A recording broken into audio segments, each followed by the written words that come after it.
But I wonder what you make of the White House sending Mike Pompeo to meet with the North Korean leader himself. This is somebody who is a CIA director, yet to be confirmed as an ex-Secretary of State. And it seems like, based on what the president said today, there were really no concessions that were asked for of the North Koreans.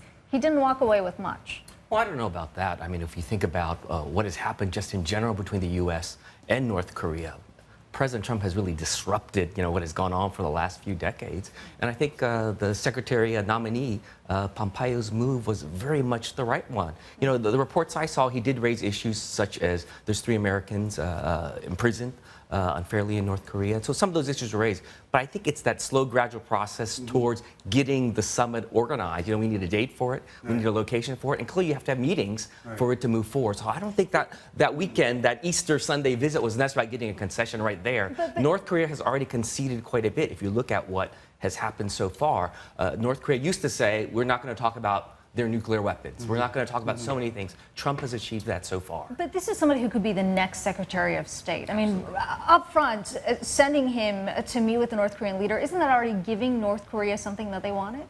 I don't think so. I mean, look again at this really one-year process that has led us to this situation. Pompeo is not yet the Secretary of State.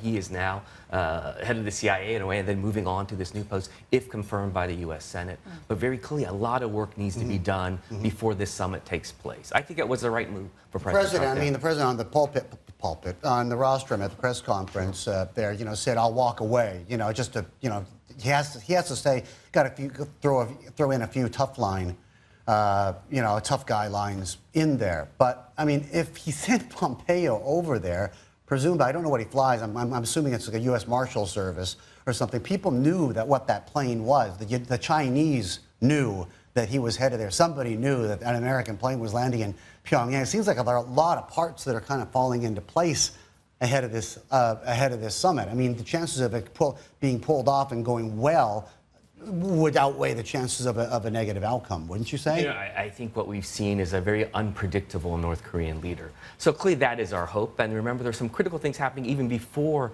the Trump-Kim summit. One of them is, I think it's the third real formal, what we call an inter-Korean summit. North Korea and South Korea really don't formally talk.